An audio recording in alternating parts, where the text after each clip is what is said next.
dikasihi Tuhan, apa kabar saudara hari ini? Kita siap untuk datang memuji, menyembah, dan memberikan yang terbaik buat Tuhan. Amin saudara. Mari sebelum kita memulai ibadah kita, mari lihat kanan kiri, mari lihat keluarga saudara, mari beri salam dan katakan Tuhan mengasihimu. Mari kita bangkit berdiri, kita memuji Tuhan. Tuhan kita baik, Dia sungguh baik, Allah itu baik.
Rancangan yang Tuhan nyatakan dalam hidup kita adalah yang terbaik bagi kita. Amin saudara.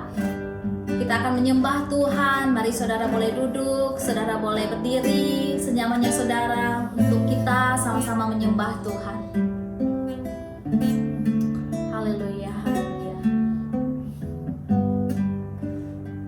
Terima kasih Tuhan. Terima kasih Yesus. Terima kasih buat hari ini. Terima kasih buat penyertaan-Mu Tuhan bagi setiap kami. Terima kasih buat hari yang baru, minggu yang baru, cinta-Mu yang selalu nyata bagi kami Tuhan. Saat ini kami datang ke hadapan-Mu Tuhan, membawa korban syukur kami, membawa ucapan syukur kami ke hadapan-Mu Tuhan. Terima kasih buat perbuatan-Mu yang hebat, yang ajaib, yang dahsyat dalam hidup kami Tuhan. Kami mau katakan, Yesus, Kau sungguh baik. Yesus, nama-Mu indah. Kami mau terus memuji-Mu Tuhan. Kami mau terus menyembah-Mu Bapa. Haleluya. Yesus, Kau sungguh baik. Yesus, nama-Mu indah. Yesus, ku cinta Kau selalu. Ku tinggikan, ku agungkan selamanya. Yesus, Kau sungguh baik. Yesus, nama-Mu indah. Yesus, ku cinta Kau selalu. Ku tinggikan, ku agungkan selamanya. Ku mau memuji-Mu, ku selalu puji-Mu. Ku mau menyembah-Mu, ku selalu sembah-Mu.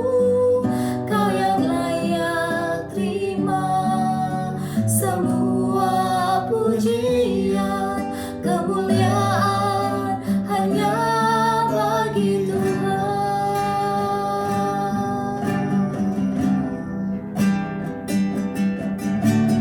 Yesus, Kau sungguh baik.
sembahmu, Kau yang layak terima semua pujian, kemuliaan hanya bagi Tuhan. Ku mau memujimu, ku selalu pujimu, ku mau menyembahmu, ku selalu sembahmu, Kau yang layak terima semua pujian, kemuliaan hanya bagi Tuhan. Kemuliaan hanya bagi Tuhan. Kemuliaan hanya bagi Tuhan.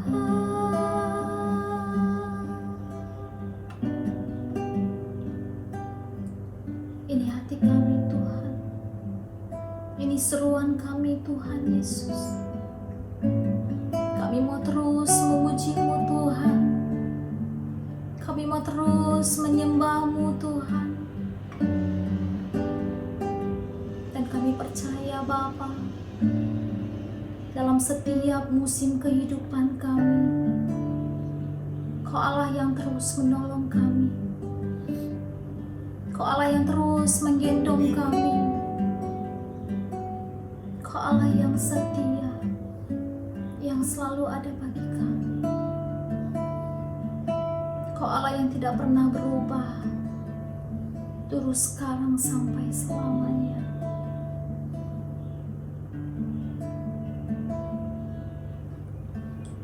Musim akan selalu berganti, kasih Tuhan tetap abadi, tak akan berubah sampai selamanya. Ku tetap percaya, ku yakin Tuhan memberkati, ku yakin Tuhan melindungi. Burung di udara Tuhan pelihara karena kasih-Nya. Tuhan selalu menolongku, selalu menjagaku. Selai di rambutku tak akan terjatuh tanpa seizin-Mu. Tuhan selalu menolongku, selalu menjagaku. Dia mengenyangkanku dan meliharaku seumur hidupku. Mari lebih lagi saudara.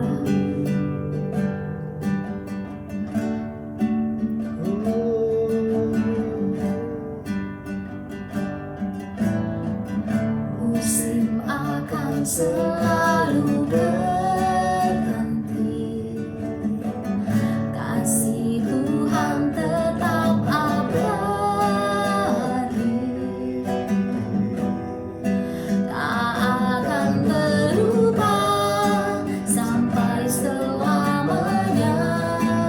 Ku tetap percaya, ku yakin Tuhan memberkati,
menjagaku,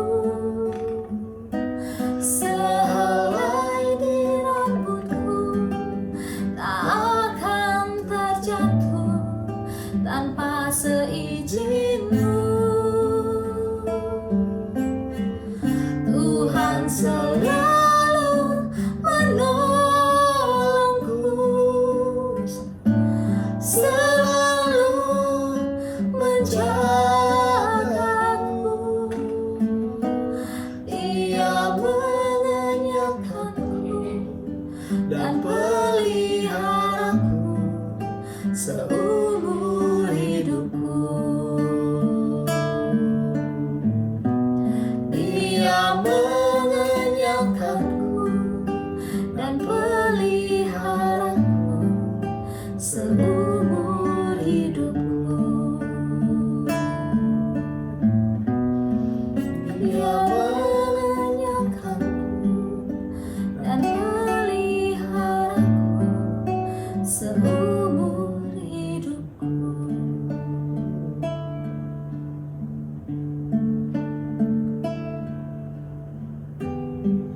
Sebab kami tahu Tuhan, sampai masa tua kami pun Engkau tetap Allah yang sama. Engkau tetap Tuhan yang sama, Tuhan yang akan selalu menggendong setiap kami, Tuhan yang akan selalu menolong setiap kami. Engkau telah melakukannya di masa yang lalu, dan kami percaya Tuhan, Engkau akan terus melakukannya. Sebab itu kami tidak takut, sebab itu kami tidak gentar Tuhan. Kami mau katakan, meskipun kami tidak melihat apa yang ada di depan kami mau katakan Tuhan, kami mau tetap percaya. Meskipun kami tidak tahu apa yang akan terjadi nanti, kami mau katakan Tuhan, kami mau tetap menyembah-Mu Tuhan. Kami mau tetap menyembah-Mu Tuhan.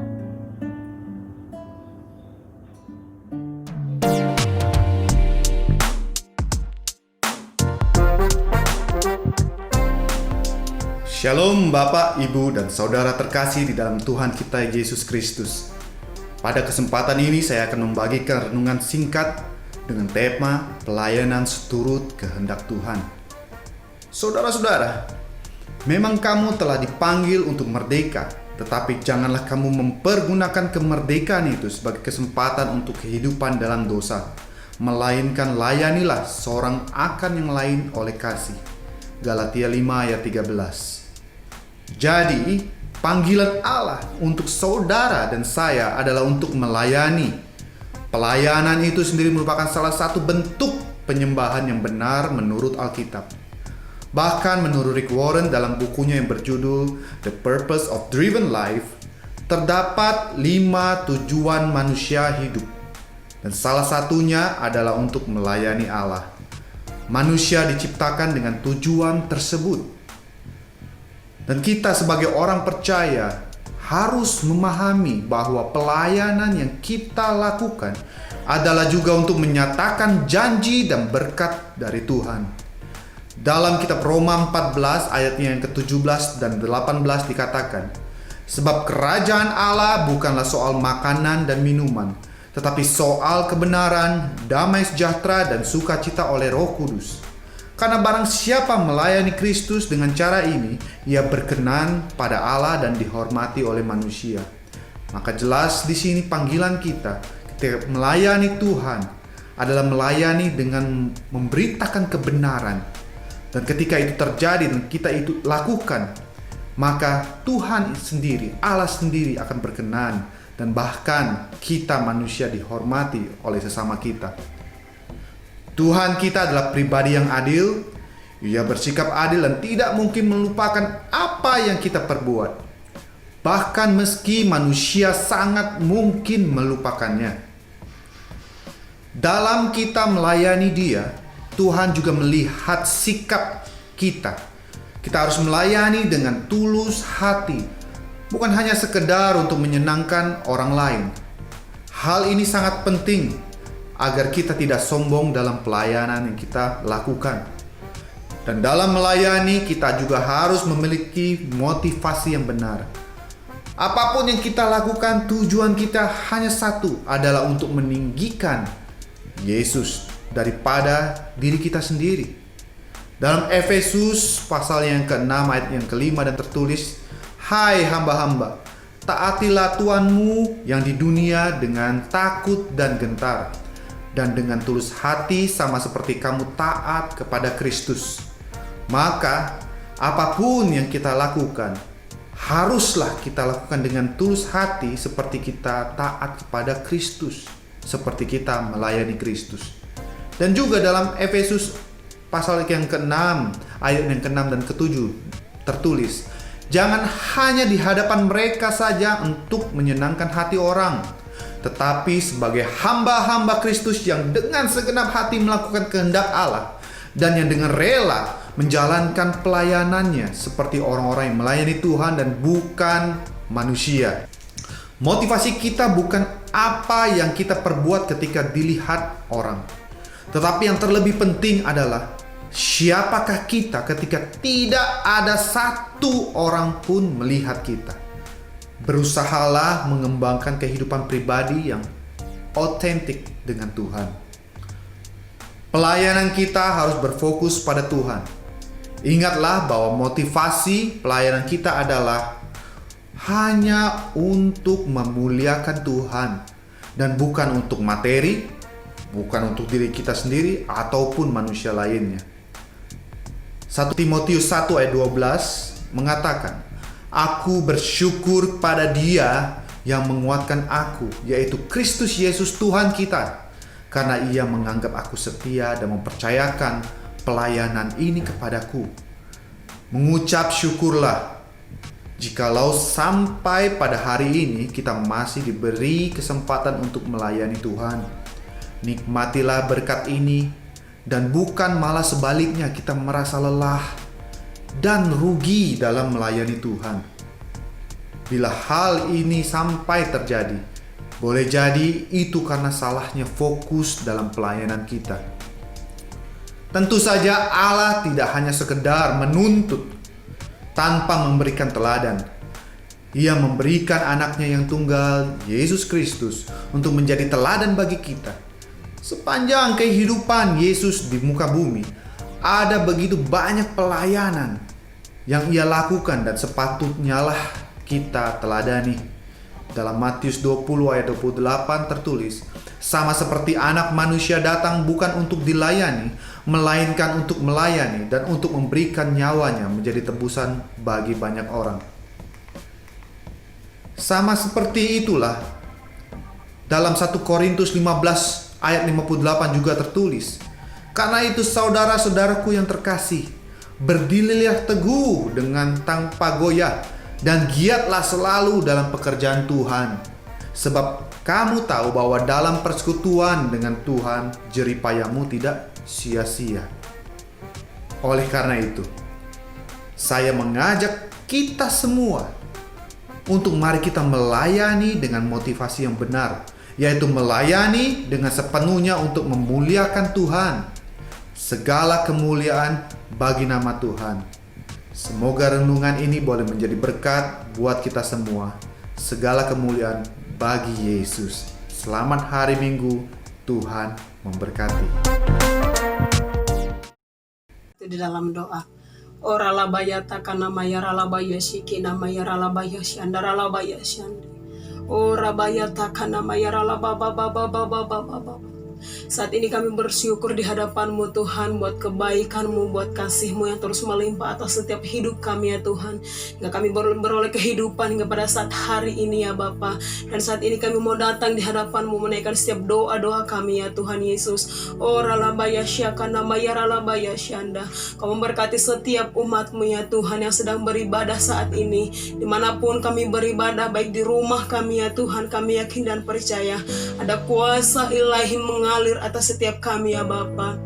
ada mujizat-Mu terjadi atas setiap keluarga kami, dimanapun kami merayakan ibadah kami saat ini ya Tuhan. Kami memperoleh kekuatan dan hadirat-Mu hadir memenuhi setiap ibadah kami ya Tuhan Yesus. Terima kasih Tuhan Yesus, terima kasih Bapa yang baik. Saat ini kami menaikkan doa-doa kami di hadapan-Mu buat bangsa-bangsa.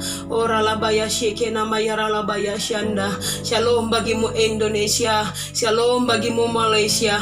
Kiranya shalomnya Allah mengalir atas kedua bangsa ini. Bangsa ini ada dalam tangan kasih Tuhan, dan kami tahu kedua bangsa ini adalah biji matanya Tuhan. Mengalirlah perbuatan-Mu yang ajaib, yang dahsyat itu Tuhan, sehingga kemenangan itu ada bagian untuk kedua bangsa ini, juga bangsa-bangsa yang lainnya ya Tuhan. Kau yang mengurapi, Kau yang memberkati Tuhan Yesus, sehingga bangsa-bangsa ada di dalam tangan kasih Tuhan. Bangsa-bangsa datang memuji dan mempermuliakan nama-Mu ya Tuhan Yesus. Terima kasih Tuhan. Kami juga berdoa Tuhan buat ketiga pemimpin rohani kami Tuhan. Kau memberkati Pak Niko, Kau memberkati Pak Johan, juga Pak Irwan ya Bapa. Kemanapun ketiga hamba-Mu ini melangkah, kami yakin dan percaya pelayanan mereka semakin dipromosikan, baik ke bangsa-bangsa, ke kota-kota dan ke desa-desa, dimanapun ya Tuhan ada mujizat yang Tuhan kerjakan. Begitu juga buat pemimpin kami, gembala kami setempat Pak Winson Simamora. Kau yang mengurapi hamba-Mu Tuhan Yesus, keluarganya semuanya ada dalam perlindungan-Mu ya Bapa. Terima kasih Tuhan Yesus. Juga buat kul-kul yang ada, Kau memberkati Tuhan. Setiap kul-kul kami Tuhan, Kau mengurapi Tuhan.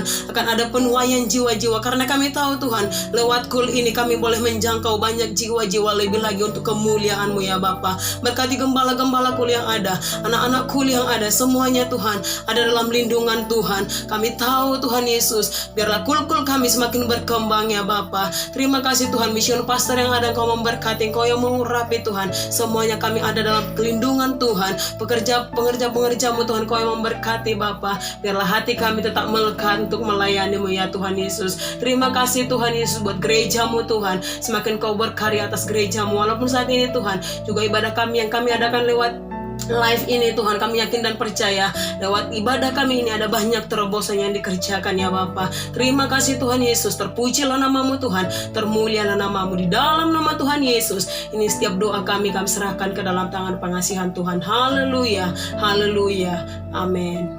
Okay, friends, come let's pray together, everybody.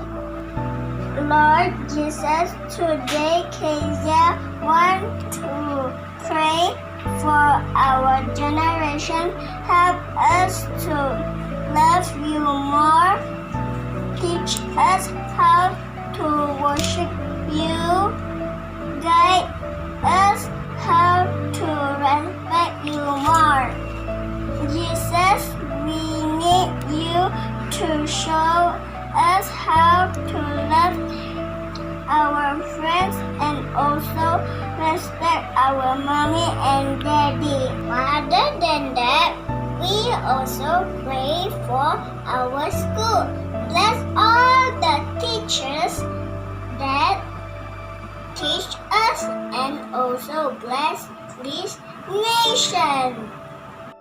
We also pray that this generation will rise and glorify Jesus more, can obey and strong. Thank you, Jesus. Hallelujah. Amen.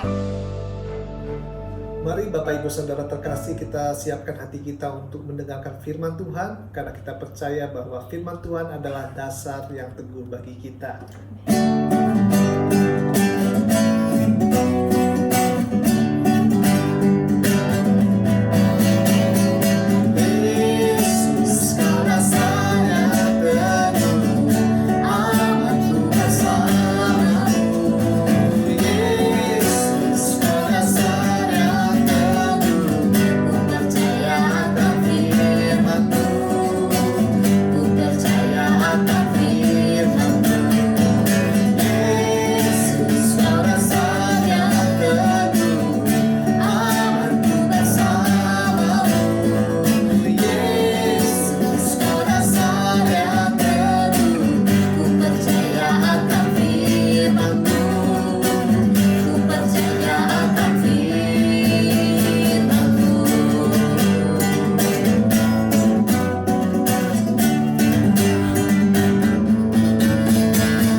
Shalom, saudara yang kasih Tuhan Yesus, kita berjumpa kembali dalam ibadah yang memang luar biasa, saudara ya. Ada rancangan Tuhan, ada kehendak Tuhan yang tetap turun dalam situasi apapun. Dan sebelum kita mulai firman Tuhan, mari kita akan berdoa. Tuhan, urapi perkataan firman hari ini. Siapapun yang mendengar, membuka hati di mana mereka berada dalam keadaan apapun. Firman Tuhan berkuasa, menguatkan, memulihkan, dan berbicara bagi setiap kami yang ada di rumah-rumah kami ataupun di tempat kami bekerja dalam perjalanan kami. Waktu kami menikmati live streaming online service hari ini, Tuhan juga memberkati, mengurapi. Berkati perkataan firman, berkati setiap kami untuk mengerti dan menjadi pelaku firman. Juga urapi hamba-Mu yang tidak berguna tapi akan berguna kalau Tuhan menggunakannya. Dan aku menyerahkan perkataan firman Tuhan hari ini dalam nama Tuhan Yesus Kristus. Haleluya. Amin. Sekali lagi shalom jemaat BCM yang luar biasa. Kita memasuki bulan yang baru, bulan Juli, dan memang apa yang sudah terjadi hari ini kita tidak bisa tolak, kita tidak bisa ingkari, dan kita harus melewatinya. Dan sekarang ini memasuki dunia global sedang mengatakan kita masuk kepada new normal, sehingga tema kita hari ini welcome new normal. Kita nggak bisa lari, kita nggak bisa menolak, tetapi harus ada sesuatu yang harus kita lakukan pada situasi yang baru atau keadaan yang baru. Tapi firman Tuhan sebenarnya juga menceritakan hal-hal yang sama yang pernah terjadi di masa lalu pada situasi-situasi yang baru yang harus dihadapi oleh orang-orang percaya pada masa itu. Nah, mari kita akan membaca Yosua pasal yang pertama, ayat kedua dan ketiga. Yosua pasal yang pertama, ayat kedua dan ayat yang ketiga. Demikian firman Tuhan. Hambaku Musa telah mati, sebab itu bersiaplah sekarang, seberangilah sungai Yordan ini, engkau dan seluruh bangsa ini, menuju negeri yang akan kuberikan kepada mereka, kepada orang Israel itu. Setiap tempat yang akan diinjak oleh telapak kakimu, kuberikan kepadamu, seperti yang telah kujanjikan kepada Musa. Nah, ini janji firman Tuhan yang turun sudah cukup lama, puluhan tahun diberitahukan janji-janji, bahkan mungkin ratusan tahun, karena ini datang dari nenek moyang mereka, saudara ya, bahwa orang Israel akan memasuki tanah perjanjian, tanah yang sudah dijanjikan kepada nenek moyang mereka. Dan hari itu satu titik yang baru, satu situasi yang baru di mana mereka akan memasuki tanah perjanjian. Ini new situation, situasi yang baru, keadaan yang 40 tahun akan berbeda. Yang biasanya mereka tinggal tunggu, terima makanan, yang biasanya nanti Tuhan sediakan daging, yang biasanya akan melihat kemuliaan Tuhan melalui tiang awan dan tiang api. Tapi hari itu mereka akan masuki satu situasi yang baru.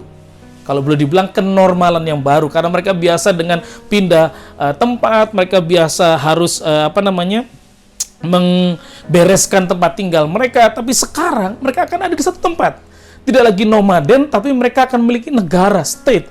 Mereka akan menjadi orang yang tidak nomaden lagi. Mereka akan tinggal tetap di satu tempat, mengupayakan, mengusahakan. Berbeda, saudara ya. Situasi yang baru. Ini yang menjadi menarik, saudara ya. Ada hal-hal yang baru, tanah perjanjian sudah di depan mata, saudara ya. Dan mereka pasti ada pola hidup yang baru. Mereka ada dominion, ada kekuasaan, ada pengaruh bukan penjajahan ya, tapi mereka akan menguasai tempat-tempat yang baru. Itu sesuai dengan janji Tuhan. Dan pada awal tahun ini pun, Gembala Sidang memberitahu kepada kita, Pastor Niko memberitahu bahwa new dimension, ada dimensi yang baru. Dan pada waktu saya juga berkhotbah tentang new dimension, salah satunya adalah dimensi roh, saudara ya. Tapi juga ada dimensi-dimensi baru yang Tuhan siapkan, dan memang kita masih nggak ngerti bahwa mungkin ini juga bagian dimensi yang baru. Tapi kita harus hidup di dalamnya. Nah, kalau bicara tentang situasi yang baru atau hal-hal yang baru, normal yang baru, maka dunia ini juga mengalami hal-hal yang luar biasa. Ketika perang terjadi, saudara ya, orang juga mengalami situasi yang baru, saudara ya. Terbiasa mungkin mendengar peluru, terdengar ledakan, sesuatu yang biasa. Mungkin mereka setelah perang juga mulai ada perubahan hidup mereka. Mereka ternyata senang dengan kedamaian baru. Tapi juga mungkin ada rasa khawatir yang baru, sehingga muncullah perlombaan persenjataan supaya menunjukkan bahwa kami juga lebih hebat, kamu nggak bisa ganggu saya. Sesuatu yang baru akan muncul, saudara ya. Hal-hal baru itu akan muncul. Ada ketika teknologi juga muncul, maka gaya hidup yang baru juga muncul, atau kenormalan yang baru juga muncul. Kalau dulu kita belum punya telepon, saudara ya, mungkin dulu saya ingat betul waktu kecil, kalau karena nggak punya telepon akhirnya datangi rumah temen, panggil, weh gitu ya, Ida gitu ya, atau siapa lagi, Simpson begitu ya, Daniel gitu, diteriakin, saudara ya, keluar dong begitu ya. Kalau sekarang nggak ya, tinggal di chat grup, semua ngumpul, janjian. Teknologi baru mengubah cara hidup orang, mengubah cara berkomunikasi, mengubah cara beribadah. Kalau dulu kita ibadah secara reguler, yaitu tentu kita hadir bersama-sama di satu ruangan. Tapi kali ini karena situasi yang baru, teknologi menolong kita juga. Akhirnya kita terbiasa beribadah melalui layar cellphone kita atau mungkin layar smart TV kita mengalami perubahan. Tapi jangan main handphone saat ibadah. Tetap, saudara ya, jangan lakukan itu, nanti tidak konsentrasi. Tapi itu yang terjadi juga kan, bahwa ternyata teknologi mengubah cara menghormati orang lain. Kadang-kadang lupa bahwa kita sedang ngomong sama orang, kita masih sibuk aja main handphone, sibuk aja gitu, saudara ya. Sampai rasanya orang yang diajak ngomong merasa nggak dihargai.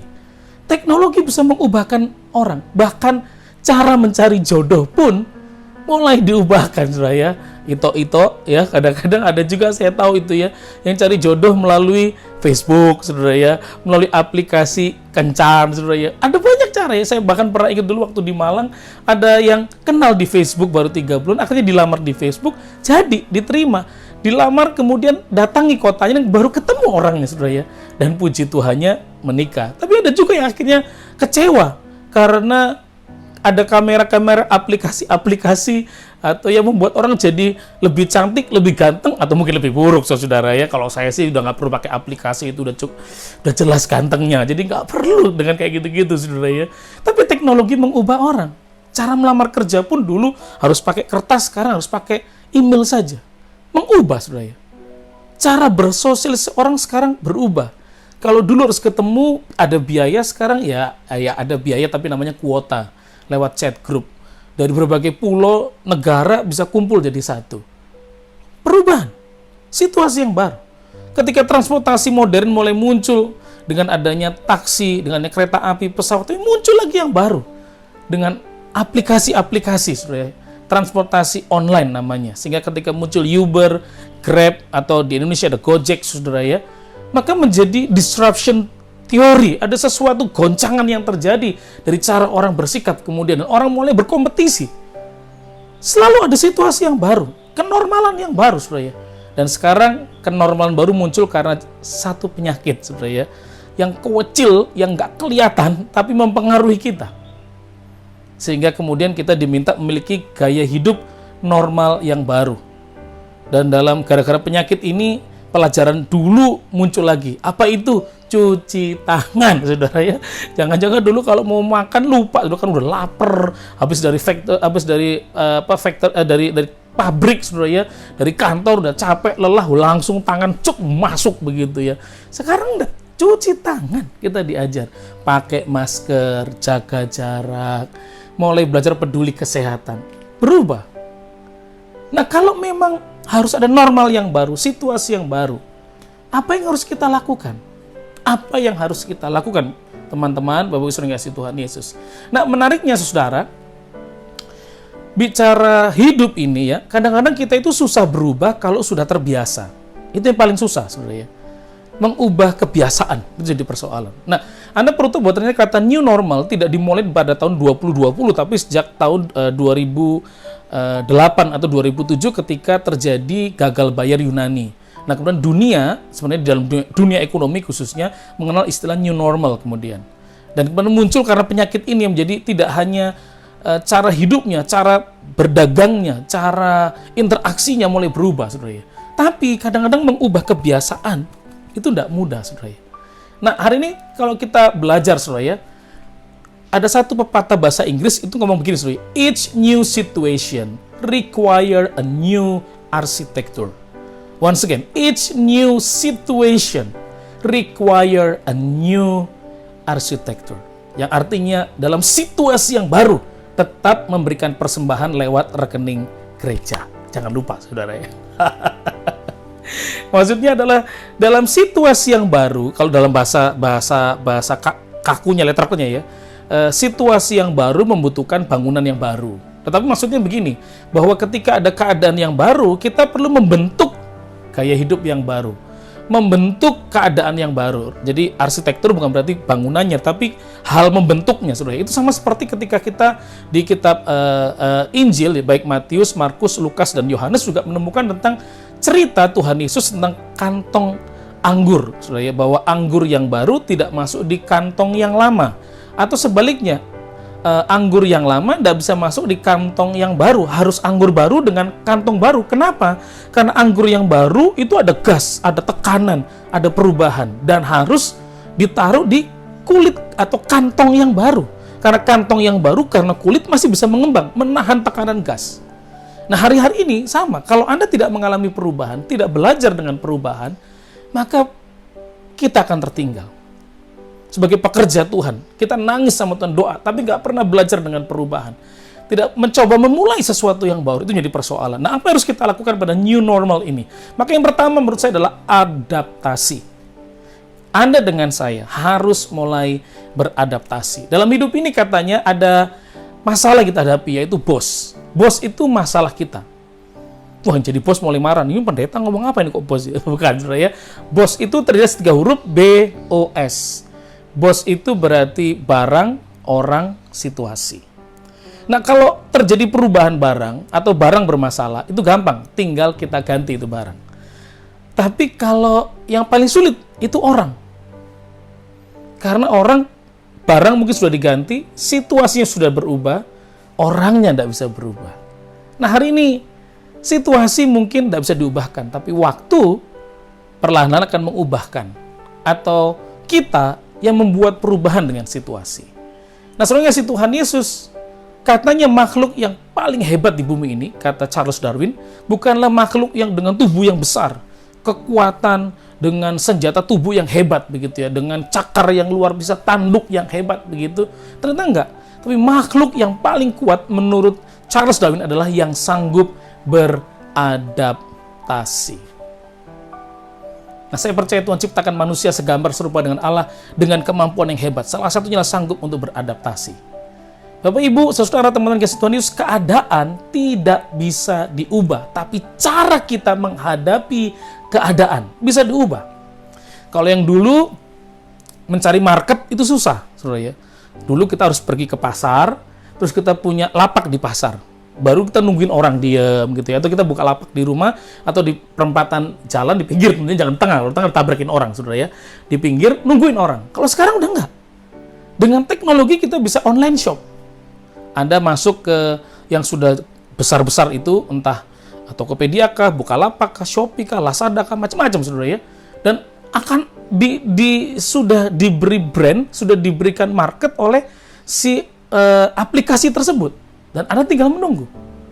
Dan kalau dia punya begitu jutaan orang atau viewer atau follower dia begitu luar biasa, kemungkinan orang akan lihat punya Anda. Nah, cuman mungkin cara untuk strateginya supaya kita terlihat lebih dari yang lain, nah itu nanti ada kelas tersendiri biasanya, saudara ya. Tapi ketika perubahan terjadi, new normal terjadi, maka ada 4 sikap orang. Ketika situasinya baru. 1, berontak. Nggak nyaman. Apa itu new normal? Nggak bisa lah, nggak bisa kayak gini caranya. Males saya, nggak mau pakai masker. Misalnya, saudara ya. Nggak mau dengan situasi berontak. Atau mulai lambaikan tangan pada kamera. Saya udah nggak sanggup, udah nggak kuat. Dia udah tinggalin saya 3 bulan, gak ada kabar. Mungkin ya. Atau mungkin mulai menerima, ya udahlah, mau gimana lagi. Sampai kita nggak tahu. Atau yang terakhir paling bagus adalah mulai beradaptasi. Karena saya percaya ketika Anda masih diberi kesempatan hidup oleh Tuhan, berarti ada sesuatu yang Tuhan mau untuk kita lakukan. Nah, ada banyak cerita manusia di bumi ini dengan kelemahan, keterbatasan mereka, tapi mereka beradaptasi. Kalau Anda tahu salah satu pemikir yang hebat sebenarnya, walaupun saya kurang setuju dengan pendapat imannya, tetapi pengetahuannya luar biasa, namanya Stephen Hawking. Secara fisik lemah, nggak bisa ngapain, tapi secara otak kecerdasan, wow, itu mirip dengan saya. Lu nggak percaya? Lihat, kemiripannya, saudara ya. Tanda orang cerdas di sini, sama tanda urapan. Bapak Ibu yang kasih Tuhan Yesus, ini menjadi menarik sekali. Stephen Hawking lemah, tapi dia beradaptasi dengan fisiknya, tapi otaknya jalan terus. Seorang penulis judul buku namanya Beyond the Limit, namanya Nick Vujicic, Anda pasti tahu itu. Pada awalnya dia pengen bunuh diri, dan minta orang tuanya bantu dia untuk bunuh diri. Karena kenapa? Nggak sanggup dengan olokan teman, dengan keadaannya. Tapi orang tua tetap bertahan. Nggak, Tuhan punya rencana, Tuhan punya sesuatu yang baik, Tuhan punya sesuatu yang hebat. Nick Vujicic akhirnya muncul jadi pembicara luar biasa. Bisa main selancar, bisa berenang, saudara ya. Bisa menulis, bisa ekonomi dia bisa punya bisnis begitu, punya istri, punya anak. Wow, gak ada yang bedakan, bedanya cuma tangannya dan kakinya tidak sempurna. Beradaptasi. Ada orang namanya Helen Keller yang buta dengan tuli, buat dia akhirnya juga jadi bisu, tapi memiliki 4 gelar sarjana karena gurunya namanya Anne Sullivan. Akhirnya tadinya marah, kaget waktu mengajar anak ini yang biasanya cuma mengajar anak tuli atau anak bisu, sekarang ngajar anak buta dan tuli. Tapi akhirnya dia sanggup beradaptasi karena Tuhan yang menolong. Dia bertanya, Tuhan ini kenapa menciptakan izinkan anak ini kayak begini? Tadinya anak ini lahir dengan sempurna, kira-kira umur 18 bulan, dia kena demam tinggi, saudara. Dan akhirnya jadi anak yang bermasalah dengan alat panca inderanya. Tapi Helen Keller beradaptasi. Anda melihat bahwa hari-hari ini orang harus beradaptasi. Saya menemukan teman-teman saya yang pemain musik akhirnya buka online shop. Karena beradaptasi. Ada seorang kontraktor yang biasa bangun rumah, sekarang jualan. Saudara. Ibu rumah tangga apalagi, sekarang juga jualan. Semua beradaptasi. Saudara. Dunia pasti akan berubah dan terus berubah. Karena yang pasti dan tidak pernah berubah adalah perubahan. Dan saya mengajak Anda belajar untuk beradaptasi. Semua. Warna. Oh, dulu warna merah kalau mobil, sekarang putih. Karena kenapa? Katanya sih karena handphone namanya Apple, warna putih gitu. Tadinya enggak, cat juga berubah. Cara berkomunikasi orang sekarang berubah. Semua berubah. Dulu rapat-rapat harus datang atau dilapuk lah, saudara ya. Atau kalau di Malay lapuk nyarinya susah, saudara ya. Tetapi kemudian sekarang pakai Zoom, pakai Google Meet, ada pakai Microsoft Teams, semuanya. Orang mulai berubah. Kompetisi berubah. Dulu orang kompetisi cuma pangkat doang, perusahaan doang. Sekarang ada kompetisi siapa yang bisa liburan ke bulan. Dulu semuanya berkompetisi. Saudara. Bahkan sekarang muncul bukannya manusia yang cerdas, kecerdasan juga dibuat. Sehingga Jepang termasuk salah satu negara dengan superkomputer terbaik. Karena Jepang soalnya ngalahin China sama Amerika. Kompetisi. Karena perubahan, orang beradaptasi.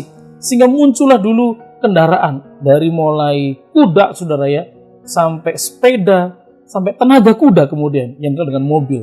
Mesin ditemukan, tapi juga akhirnya mobil listrik. Kenapa? Orang beradaptasi. Sekarang karena kemacetan, yang saya kaget sekarang mau coba menciptakan namanya mobil terbang. Wow, itu kayak film-film futuristik yang pernah saya nonton. Tapi artinya apa? Orang beradaptasi. Bahkan rumah juga tidak cuma AC, televisi, tapi sekarang jadi rumah pintar atau smart home, dimana kalau orang masuk suhu tubuhnya ketahuan, lampunya mati nyala sendiri, bukan karena hantu ya. Kalau dulu mati atau nyala sendiri itu karena ada hantunya. Sekarang bukan, smart home. Itu jangan-jangan rumah zaman dulu karena hantu itu sudah pintar ya, buat orang akhirnya merinding kemudian ya. Tapi ini sekarang hebat, ada smart home. Tapi kalau menurut saya smart home itu bukan rumah pintar. Rumah pintar itu bank ya. Orang nyimpen terus dikelola duitnya jadi banyak. Itu begitu rumah pintar ya. Tapi anyway, perubahan. Dan Anda harus siap dengan perubahan. Beradaptasilah dengan perubahan. Nikmati. Berapa banyak antara kita marah? Jangan. Menyerah? Jangan. Beradaptasilah dengan perubahan. Apa harus kita lakukan? Yang kedua adalah beranilah, saudara. Saya percaya ketika Yosua menjadi pemimpin, ada ketakutan. Karena 3 kali Alkitab menyatakan bahwa jangan takut, jangan tawar hati, jangan kecut. Bukankah aku katakan kepadamu? Jadi, dia menyadari dulu di awal-awal waktu muda, waktu dia jadi telik sandi, menjadi utusan untuk mencari tahu tanah perjanjian. Dengan lantang dia berkata, kita Tuhan, kita hebat, mereka pasti dikalahkan. Tapi setelah 40 tahun menemani Musa dan melihat gaya hidup orang Israel yang menggerutu, bandel, tidak peduli, tidak mengerti pengarahan gitu ya, selalu melawan begitu. Nah mungkin dia mulai kaget sebenarnya. Dan sampai 3 kali Tuhan ngomong jangan takut. Mungkin karena tantangan, mungkin karena rakyatnya sebenarnya yang suka menggerutu ya. Atau mungkin karena dia tahu lawannya ini perkasa, kita nggak biasa perang, mereka terbiasa dengan perang. Kita nggak pernah latihan perang, strategi, mereka ngerti. Mereka ada pasukan latihan. Tapi Tuhan ngomong, beranilah maksudnya. Hari ini saudara mungkin sama.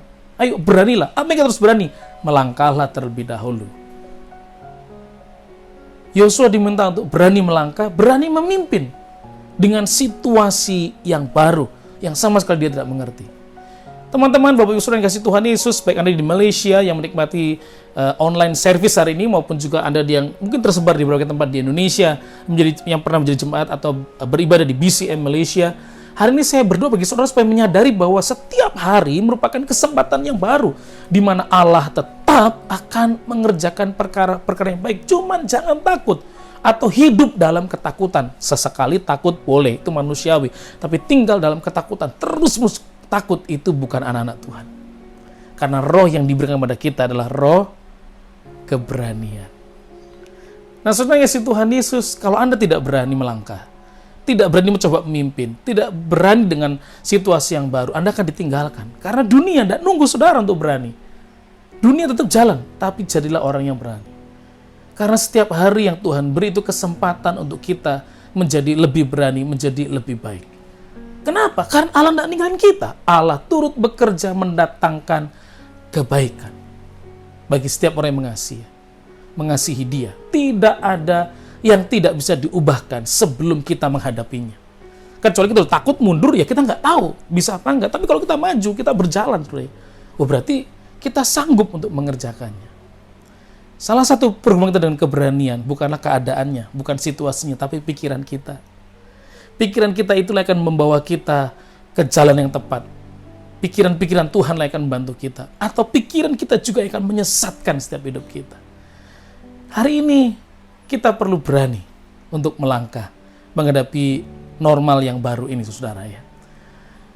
Mari masuk ke dimensi yang baru untuk menjadi berani, yaitu dimensi Allah, di mana Allah dalam rohnya itu memberikan keberanian buat setiap kita menghadapi setiap keadaan. Karena kenapa? Karena kita tahu Allah bersama-sama kita. Dia berjalan bersama dengan kita. Dia menyertai kehidupan kita. Dunia tidak akan pernah berhenti ketika Anda berhenti melangkah. Aduh, jangan dong tungguin saya. Kamu gimana sih? Ayo dong dunia, please. Jangan, nggak bisa. Dunia jalan terus, perubahan jalan terus. Saudara mau dengar hoax, ini bukan, ini sebuah strategi jahat, ini apapun itu. Tapi Anda harus belajar dengan situasi yang baru ini. Keadaannya memang berubah. Semuanya, Anda nggak bisa pindah ke planet lain kecuali Anda punya pesawat terbang luar angkasa sendiri, saudara ya. Hari ini ayo beranilah untuk belajar. Beranilah untuk belajar dengan perubahan dan membuat perubahan. Sekali lagi, beranilah belajar dengan perubahan dan membuat perubahan. Apa itu?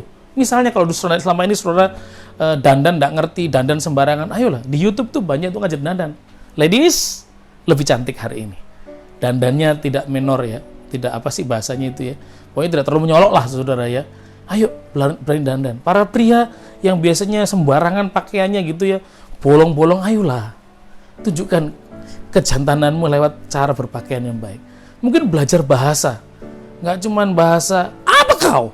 Tak ku kenal kau. Bukan begitu. Sikit-sikit lah. Atau bahasa, coba belajar bahasa-bahasa yang baru.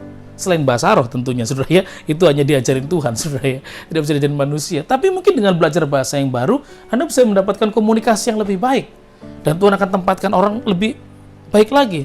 Dulu dengan bahasa Inggris nggak berani, takut, saudara ya, tapi didorong aja belajar. Akhirnya ketika ketemu orang-orang asing yang berbahasa Inggris, mau nggak mau komunikasi saya lebih baik, saya punya teman lebih banyak, punya pengetahuan lebih luas. Ayo sekarang beranilah memiliki skill yang baru. Untuk menambahkan kapasitas kita. Mungkin Anda memang pekerja, tapi mungkin skill kepemimpinan mesti Anda belajar. Ikuti leadership training, macam-macam. Ayo belajar. Karena siapa tahu Tuhan akan tempatkan Anda jadi hebat, saudara ya.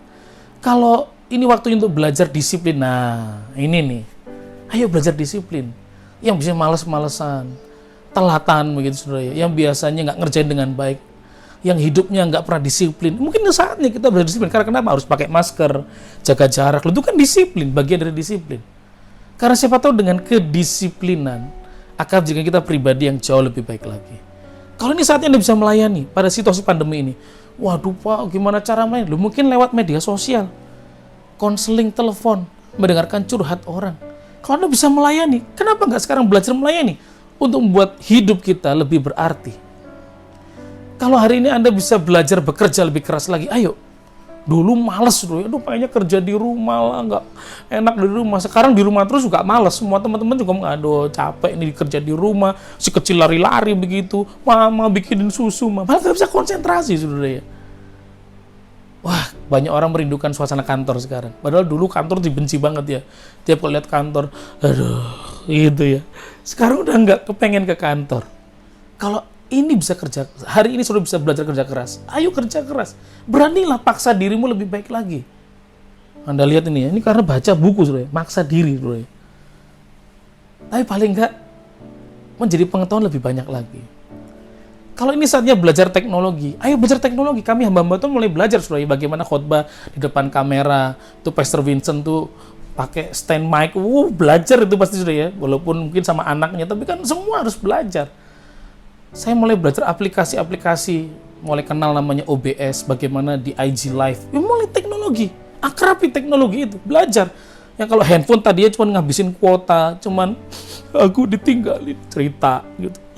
Dia jahat cerita. Sekarang cari aplikasi yang menolong saudara lebih baik lagi begitu. Lihat di YouTube hal-hal baru yang bisa membuat kita menjadi lebih baik. Kalau bisa sambil kerja online shop, kenapa enggak? Reseller. Dulu seringkali saya khotbah begini, seringkali saya bilang begini.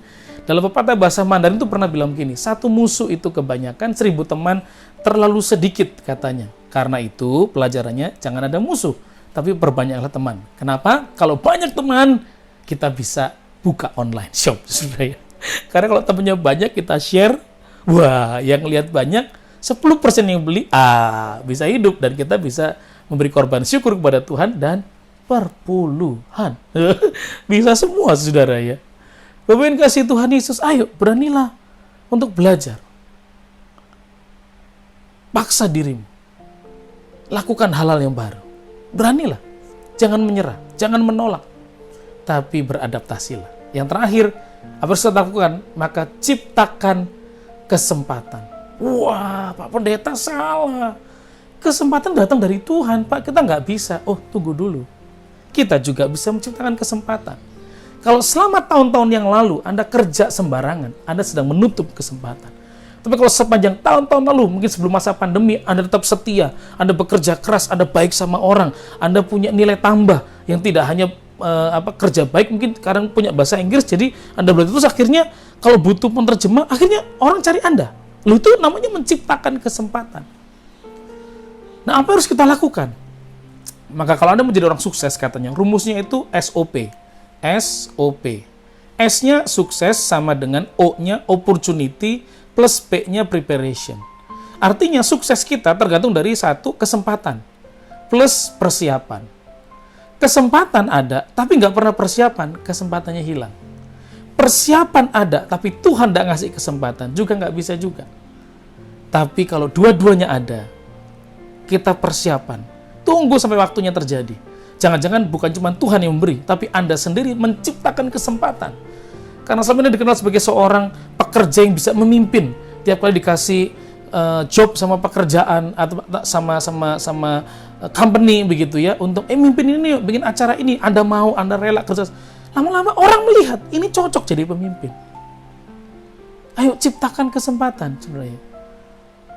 Disiplin melakukannya. Hal kecil, sepele terus-menerus, Anda setia selalu belajar bawa makanan buat teman misalnya, saudara ya. Atau saudara selalu datang dengan senyum. Itu hal sepele. Atau mungkin datang selalu menyapa orang. Terus begitu, lama-lama orang yang marah, kecewa, orang yang sebel, semua akan lihat ini orang luar biasa loh. Setiap hari dia disiplin. Atau selalu terlihat manis, peduli, senang, mengasihi orang. Hal sepele, saudara. Tapi kalau melakukan, perkara besar terjadi.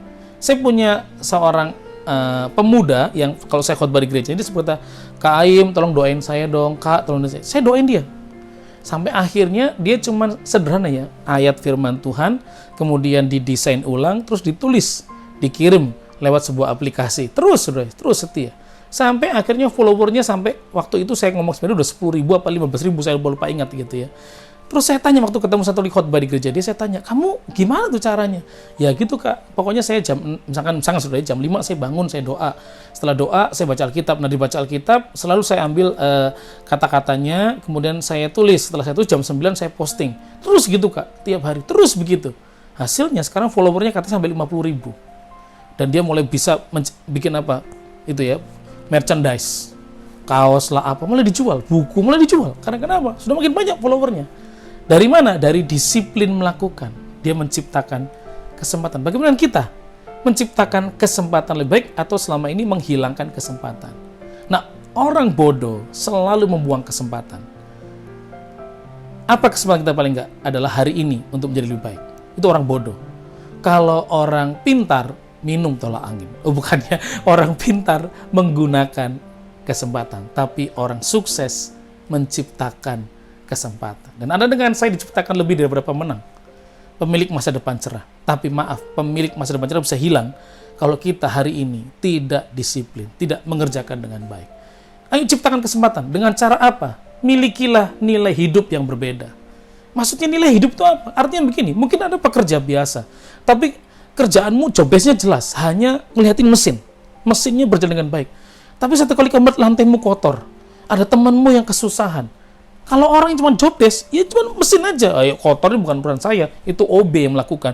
Teman bukan urusan saya. Yang penting ini. Tapi kalau orang punya nilai tambah, dia mungkin belum waktunya kerja, dia datang duluan, lihat kotor, bersihin. Terus dia kerja, lihat temennya sakit, dia peduli. Itu pekerja dengan nilai tambah. Dan ingat loh, Tuhan yang paling melihat kejadian itu. Dia angkat orang, dia turunkan orang. Dia tutup pintu, dia yang buka pintu. Ayo punya nilai sebenarnya. Untuk mendapatkan cinta dari seseorang. Orang mau kerja keras, kasih waktu, peduli. Itu nilai. Ya akhirnya terbayar dengan waktu dibilang I love you, dia bilang aku juga love you. Waduh. Karena orang yang dikejar itu sadar orang yang punya nilai. Saya dulu seorang teman saya waktu ngejar seorang wanita, dia kecewa. Aduh, aku ditolak. Saya bilang, kejar terus. Tunjukkan kalau kamu pria yang berbeda. Akhirnya nikah juga, diterima. Kalau sudah mau punya tubuh ideal, maka mau nggak mau Anda harus memberikan latihan yang cukup, diet yang baik, olahraga. Mau tubuh ideal, nggak GBI, gendut, buncit, imut. Kan saya kelihatan lebih bagus ya, karena pakai jas nggak kelihatan. Kalau Anda mau punya tubuh ideal, ya Anda harus kalau mau memberi nilai tubuh yang baik, ya harus ada yang dilakukan. Kalau Anda mau bayaran mahal, maka harus ada nilai yang berbeda dari hidup Anda. Latihan, kalau saudara pemain bola, ya latihan lebih keras dari orang lain. Mungkin capek awalnya, lelah, tapi akan terbayar kemudian. Karena kenapa? Orang melihat nilaimu berbeda. Ketika Anda jadi seorang pekerja, ayo dong, jangan jadi pekerja yang hanya mengerjakan bagiannya. Satu kali ada dua pekerja gitu, yang satu marah karena, loh Pak, itu junior kok dia naik lebih tinggi dari saya, kok saya nggak dinaikin, saya kan lebih senior. Terus kemudian bosnya ngasih tugas, udah gini, sekarang tolong cek harga misalnya pisang di situ, di pasar rumput misalnya gitu ya. Orang itu pergi sebenarnya, pulang. Pak, ya gimana? Pisangnya, Bapak pisang apa? Hah? Kamu belum tanya? Iya, dia Bapak ngasih tuh, oke, pisang Ambon. Dia pergi pisang Ambon. Gitu. Sampai ke sana, balik lagi. Pak, pisang Ambon, Bapak nanya harganya apa? Mau satu tandan apa satu sisir? Loh, kamu nggak nanya? Enggak. Yaudah satu sisir, dia balik lagi sebenarnya. Berkali-kali sebenarnya. Yaudah, kamu jadi tahu sekarang ya, kamu berapa kali? Oke, sekarang saya utus temenmu ini ya. Oke, pergi. Coba harga pisang. Orangnya pergi sudah ya, ke pasar rumput yang sama. Datang. Pak, jadi gini, kalau harga pisang tergantung Pak. Kalau minggu ini katanya bagus karena baru datang dan semuanya fresh Pak. Dan kemudian harga pisang Ambon, pisang Raja, pisang Tanduk itu sekian-sekian. Kalau persisir sekian-sekian. Dalam sekali pergi, orang itu udah ngasih data banyak. Yang ini bolak-balik nanya mulu. Siapa yang menciptakan kesempatan? Ayo, Anda di mana? Jadi pekerja model apa? Dan terakhir, milikilah integritas. Engkau akan punya kesempatan yang hebat. Mungkin waktu engkau jujur, engkau diinjak, ditindas, dilewatin orang. Tapi dengar, integritas nggak bisa dibayar, nggak bisa dibeli. Akan dibuktikan dengan waktu. Percayalah, engkau akan menciptakan kesempatan. Orang-orang yang berani menciptakan kesempatan dimulai dari hari ini, bukan nanti, tapi sekarang. Nah, salah satu orang yang luar biasa yang pernah saya tahu, namanya Elon Musk. Elon Musk sebenarnya bukan orang yang ganteng juga sebenarnya, bukan orang yang menonjol begitu ya. Dia kuliah di University of Pennsylvania, itu arah Kalimantan Utara kalau nggak salah saudara ya. Mungkin dekat sama Sabah ya. University of Pennsylvania. Nah, Elon Musk itu waktu kuliah dia bilang bukan masalah nyelesain ujian susahnya, tapi ternyata yang paling sulit waktu kuliah selama 4 tahun adalah menemukan pertanyaan yang tepat di dalam hidup ini. Menemukan pertanyaan yang tepat di dalam hidup ini. Dan dia kemudian menemukan pertanyaan tepat. Apa itu pertanyaannya? Hal-hal apa yang akan memberikan perubahan atau dampak terbesar bagi masa depan kehidupan manusia? Itu yang pertanyaan itu yang ditemukan. Dia temukan. Akhirnya dia menemukan 3 jawaban. Apa itu? Internet, terus kemudian energi terbarukan, dan kolonisasi luar angkasa. Mungkin kita bilang selama ini sudah padat gitu ya. Jadi gimana caranya manusia supaya bisa punya tempat tinggal? Makanya ada kolonisasi angkasa, harus keluar negeri, keluar angkasa katanya. Dan gara-gara pemikiran ini kemudian dia menciptakan sesuatu yang luar biasa. Waktu dia tahu internet, akhirnya dia menciptakan sebuah aplikasi namanya PayPal, atau cara pembayaran internet sudah lewat internet namanya PayPal. Itu terkenal di Amerika Serikat. Kalau di China mungkin Alibaba sudah, atau Alipay. Kalau kami di Indonesia ada macam-macam, ada GoPay, ada Dana, ada macam-macam itu istilah-istilah kayak begitu ya.